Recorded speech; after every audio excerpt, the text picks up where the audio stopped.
I'll be reading from Matthew 13, verses 44 through 50. Matthew 13, verses 44 through 50. Again, the kingdom of heaven is like unto a treasure hid in a field, that which when a man hath found, he hideth, and for joy thereof goeth and selleth all that he hath, and buyeth that field. Again, the kingdom of heaven is like unto a merchantman seeking a goodly pearls, who when he had found one pearl of great price, went and sold all that he had and bought it. Again, the kingdom of heaven is like unto a net that was cast into the sea and gathered of every kind, which when it was full they drew to shore, and sat down and gathered the good into vessels, but cast the bad away. So shall it be at the end of the world, and the angels shall come forth and sever the wicked from among the just, and shall cast them into the furnace of fire. There shall be wailing and gnashing of teeth.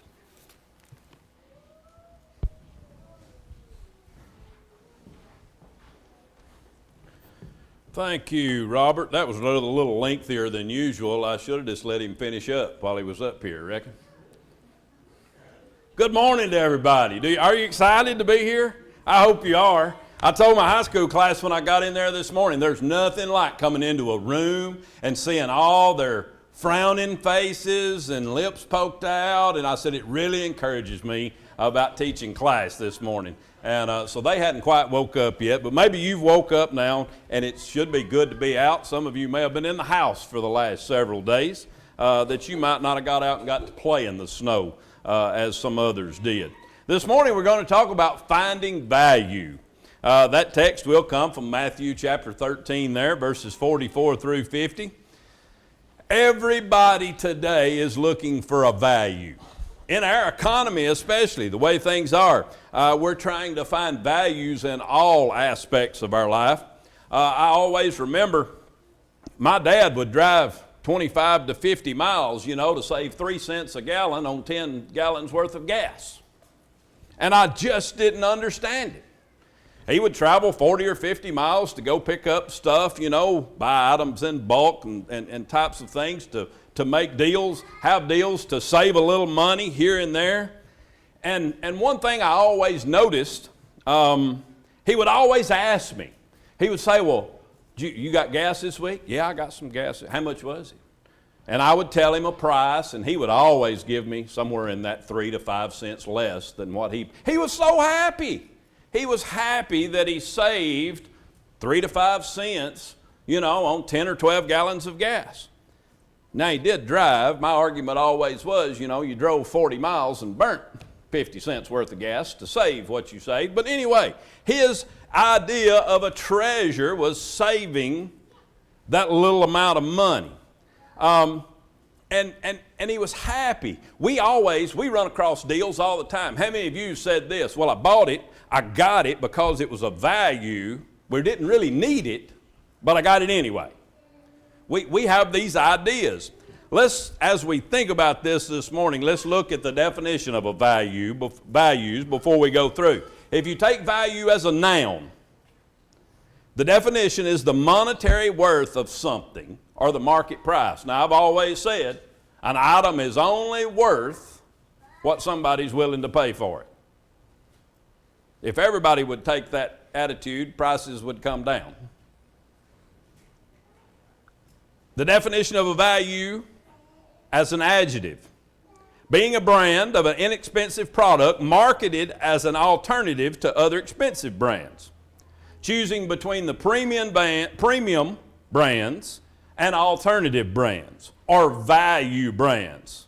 We have a local company here that has even took this, they named a Great Value, right? They marketed it this way back in 1993. If you look at the definition, and I hope you remember this one, and use this definition as we go through this morning as a verb. Value as a verb. To consider or to rate highly. A prize, something that you hold in esteem. Something that you're not willing to part with. Now, as we go through these this morning, this text, no one parable that Jesus taught was able to teach all the truths and develop all the points that he wanted to express about the kingdom of heaven. So Jesus, here in this section, he gives us these two sentences, basically, these two parables. And we're going to start to develop a picture of what Jesus is wanting us to look at as his kingdom in these two short parables. Remember, parables, short stories, big ideas. Here we're going to get this picture that Jesus told us, these parables, to see who would want to come and learn more. He was going to try to spark a flame. He was going to try to encourage people. He wanted people to be on fire. He wanted people to be willing to teach, willing to understand, willing to ask questions, so that they'd want to know more about him, they'd want to follow his teachings. What Jesus says is important for us to understand if we're going to be one of those disciples of his teachings. We're going to find out if we fully appreciate the value that we have in Jesus, the value that he offers each one of us. As we continue through Matthew, we're going to see why he came, why he lived his life the way he did, and why he died, and why he arose. Part of the text that Robert just read there in verse 44, the kingdom of heaven is like a treasure. It's hidden in the field, which a man found, and he covered up. Then in his joy, highlight that word, joy, he goes and he sells all that he has and he buys that field. Again, the kingdom of heaven is like a merchant in search of fine pearls, who on finding that one pearl of great value, went and sold all that he had, and he bought it. So this morning we're going to look at the value of Jesus. These two quick parables, it's very easy for us as we're reading our Bibles to run through them and overlook the big ideas that we can find here. And we don't give it much thought. We quickly move on to the next chapter, but this morning we'll slow down just a little and take a look. Jesus here pictures his kingdom as a treasure of great value. In the first picture this morning, imagine, if you would, the great treasure, the gold, the pearl, the jewels, maybe silver, of all of these things that you would find that was buried and it's waiting for you. In the second parable, you picture that great pearl. One precious pearl, though. In my thoughts, I'm thinking of one that no one or nothing would compare it to. It's something totally different. It's priceless. So it's a treasure that would be beyond our comparison. It would be the greatest value of something that we've ever found, but there's a problem. For most of us, as consumers, we don't see the value in Jesus. We don't see the value in what he's trying to offer us. Isaiah, in chapter 53 and verse 3, prophesied that this would happen. He said, he was despised and rejected by men, a man of sorrow and acquainted with grief. And as was from whom men hide their faces, he was despised. And we esteemed him not. Here we have the prophecy of our Savior, our Redeemer, who was the object of contempt and scorn from the Pharisees and the Sadducees and the Romans in his life here on earth till his death. And then also, even in our society today, it still continues. We esteem him as nothing. We set no value upon him. So God tells us this is the problem. We don't value Jesus enough for his extraordinary worth.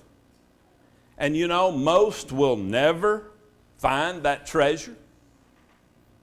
Jesus being that treasure. Most will not value his kingdom that he is offering. He is offering it to you and to me forever and ever. So today we take a look. We take this picture of Jesus and his kingdom from these short parables, and he told these parables for the same reason he was telling the other parables that we've mentioned. He wanted to see who was going to come and who was going to learn more.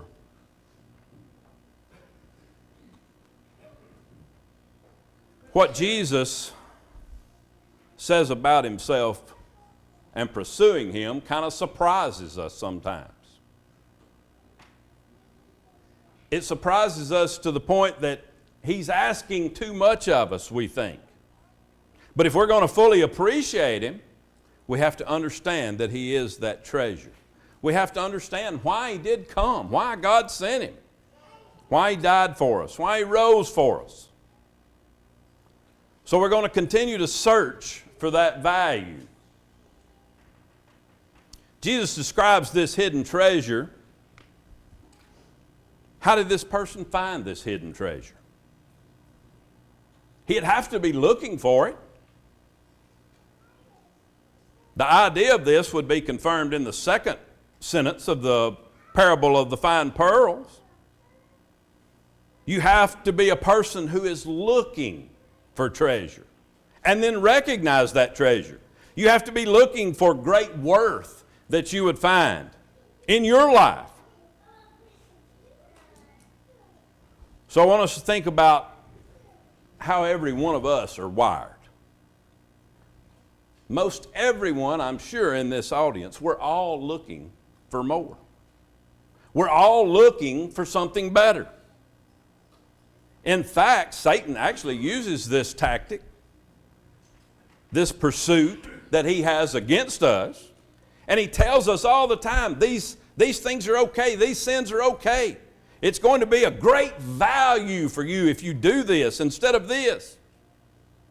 It's going to be a treasure for your life. And you see, Jesus is trying to give us a picture to where we get to decide between which treasure we want. Jesus pictures these people here. They're looking for more. They're searching for these values. They're searching for worth, and they're searching for meaning. And they're waiting, or they're wanting this treasure in their life. But Jesus says there's hidden. Spiritual treasures are hidden. We have to search. We've talked about this over the past several weeks. You see, but you don't see. You hear, but you don't hear. True treasures that have great worth and are valuable, those things are hidden. God's treasures are not necessarily obvious to most people. God made it. Jesus told these stories to explain to us that we have to be seeking for it. This is what we saw in that lesson of the sower. Who really wants it? Who really wants to find the great treasure? Long time ago, Caleb one year for Christmas wanted a metal detector. So we got him one, of course. And as you know, it came with a book of instructions, which we neglected to use for the first day or two, but we'll come back to them. But in that book, it had the settings, it had the sounds. It had how to slowly sweep the head of that detector. He didn't have much success when he first began using that because he was moving too fast. He wasn't listening to the sounds. But he finally decided to look at the book, listen to the sounds, learn what the sounds meant for each one of those sounds. He began to walk slower. He began to put those headphones over his ears and actually concentrate and not be trying to text on a phone or do something, listen to music. He learned to stay focused and not to be distracted by all the things that were going on around him, and suddenly he began to find things. You'd see him walking and you'd see him stop. And he'd set that metal detector down and he would begin to dig. And he would start looking. Now, he mostly found nuts and bolts and nails and Coke can tabs And he had a little bag that he kept all those things in. And to him, those were a treasure. And most 99% of the people out there would think, why on earth would you even bother? What's the point? Why would you want to waste your time doing that?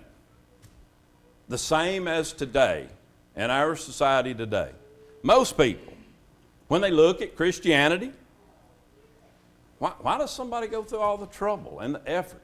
Why do they get up and get dressed and go to church and go to Bible study? Why do they do that? It just doesn't seem worth it to them. To Caleb, that little bag was a treasure. It held some things in that he had to search for, and he had to dig for them. The same thing applies to us. They done those things, he done those things, because he was looking for treasure. I can say in my life, I want to find the treasure. But if I make zero effort, if I make little effort to find it, what am I going to have? Jesus and his treasure is only given to those people who are willing to seek for it. The next part of this parable will be giving all for the value of Jesus, giving all for Jesus. Both of these individuals in these two parables sell everything that they have to acquire this one treasure. The person who finds the treasure in the fields, he sells all that he has and buys that field. The merchant sells all that he has and buys the pearl of great value. So this picture Jesus gives us also. Both people have to sell everything. Jesus has repeatedly told us through the Gospels, through the early part of Matthew, he said, if you want to be my disciple, then you got to have your cross. You got to take up your cross. You got to follow me. Jesus will mention a little later on as well that if you want to follow me, you must lose your life for his sake. Now, what happens within us when we hear those words? You got to give up your life. We start thinking about pain of denying ourselves. Mandy during all this snow we had for a day or two, we stayed in the house for the most part. But she told me a movie on Netflix. She said, you need to watch this. Somebody said this was good, this was a good, and we watched it. And one of the things in this movie were a lot of Christian principles in this movie. But one of those individuals in that movie, there were some things he said, and he had to give up some things. He was talking about being a disciple of Jesus and what that meant, and he was mentoring some of these young men. And he said, you know, when I began this, I realized I had to give up some things. And one of the things this young man, or this man actually give up, he said, I had to give up golf.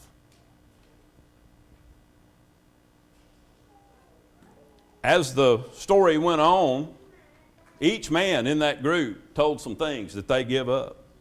And one of the young men even got to a point in his life, and he said, you know, I've got, for me to be able to do this and spend the time that I need to spend with God and with God's Word and my prayer life and all these things, he had to give up the PlayStation.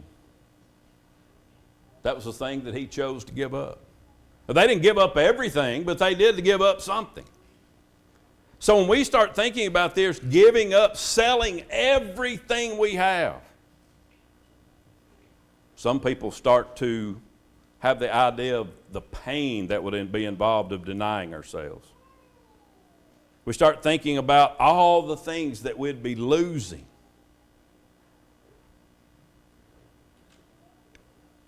If you take a look in this parable, and I told you a while ago to underline a specific word in there, are these people pictured as sorrowful for what's happening here? Because they're having to give up to have the treasure? Do you see them as being disappointed because they have to give up? all their possessions? Do you think they're only doing this out of obligation or something that's required? Why are they selling all they have? They're selling all they have because they want to. There's nothing in this parable that describes someone who is obligated or who is in pain or is suffering. Not only do they desire to sell all that they have, but look at the person who found the hidden treasure. Jesus says that he sells all that he has in joy. There's that word. He joyfully gives up everything. How can somebody joyfully give up everything they have? How can you joyfully sell everything? There's only one way that these people do this, is that they understand the value of that treasure. To understand or to apply this parable that Jesus is telling, people have to understand the surpassing worth of Jesus himself and his kingdom. They will joyfully give their lives to Jesus. Listen to Philippians chapter 3, verse 7 through 9. But whatever gain I had, I count as loss for sake of Christ. Indeed, I count everything as loss because of surpassing worth of knowing Christ, Jesus my Lord. For his sake I have suffered the loss of all things and count them as rubbish, in order that I may gain Christ and be found in him. Also Romans 8:18, for I consider that the suffering of this present time are not worth comparing with the glory that is to be revealed to us. Do we see that Paul here, what he's saying? Paul will give up everything for the surpassing worth of just knowing Christ, because knowing him and belonging to him is worth everything.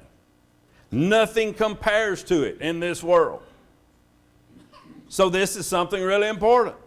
If we don't want to give up our lives completely to Jesus, then we don't treasure him with a surpassing value. We're placing a higher value on our own lives. We're placing a higher value on sins. We're placing a higher value on pleasure and desires. We're placing a higher value on our wealth, on our comfort, on our entertainment. We simply don't see the value. If I was to tell you, or if you was to know, if you had the opportunity, you knew where $100 million was buried in a field somewhere, would you sell everything you had, come up with every dime you could come up with? Maybe if that property was $250,000. Sell everything you had to come up with that money to purchase it? Sure you would. Would you be sad about it? I don't think so. So when we come to Jesus and we see Jesus in this picture, it would not be for us to ask the question, what do I have to give up for you? What do I have to do? Why do I have to do that? No one's going to ask those questions. Rather, your heart is going to be set on fire to get that treasure. You're going to ask in joy, what can I do? What can I do to get this treasure? If you think of these stories in my mind, why would these people even sell this property? Why would they sell this great pearl? Why would the landowners sell this treasure that was buried? Well, the number one reason would be neither of them saw the value in it. They didn't understand what they possessed. They have a great treasure that's right in front of their faces, but they don't recognize it. They don't value it. John chapter 3 and verse 19 says this, and this is the judgment. The light has come into the world, and people loved the darkness rather than the light, because their works were evil.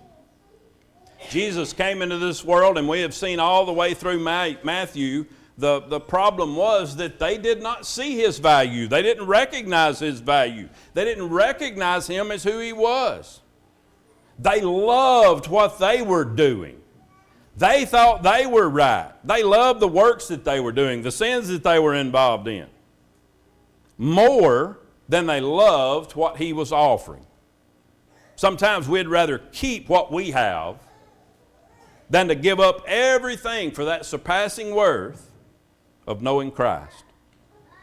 And you know, sometimes our decision, what's so silly about our decision, is there will come a time and there will come a day and we're not going to keep anything that we have anyway. Each one of us will leave this world if God doesn't return. We will die. We can't keep anything that we have. Everything in this world is temporary. Nothing in this world is going to last.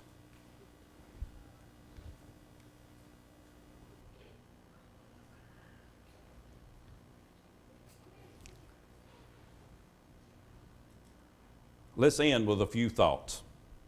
First, it's not enough to say that I see the treasure. There's a lot of people out there that say they know Jesus. There's many people out there who think they have a general knowledge of Jesus and can answer maybe some general Bible questions.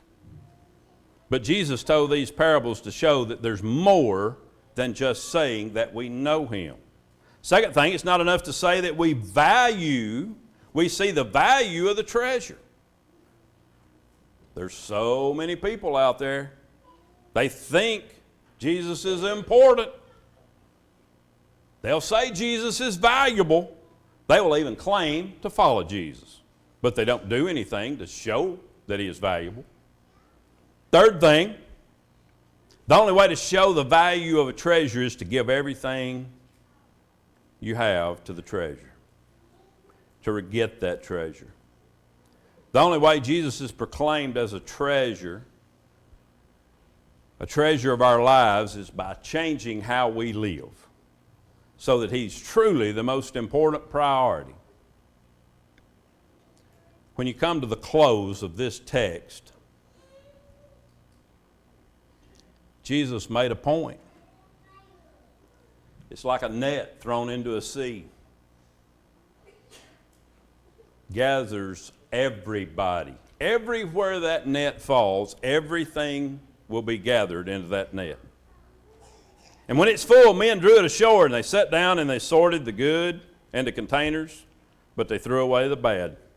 So it will be at the end of the age, the angels will come out, and they'll separate the evil from the righteous and throw them into the fiery furnace. And in that place, there will be weeping and gnashing of teeth. In the end, Jesus is going to sort things out. He's going to sort out the treasures, the treasured, who are looking for him, who have looked for him, who has dug for him. There's nothing in this life that can keep us from having Jesus if we so choose. Jesus here is the hidden treasure in the world, and there's no greater treasure than any one of us can have than him. He's worth knowing, and he's worth completely selling everything to have that treasure.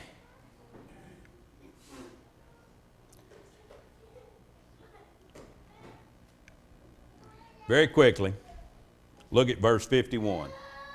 I'll let that be our conclusion and our invitation. Jesus said to them, "Have you understood all these things?"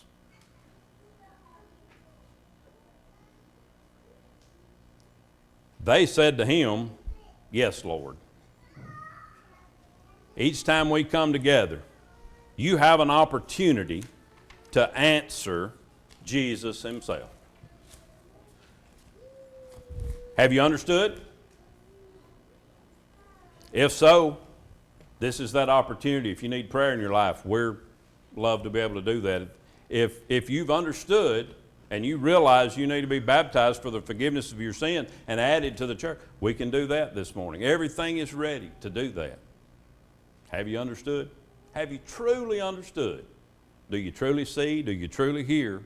If so, and you have a need, we ask if you respond as we stand and sing.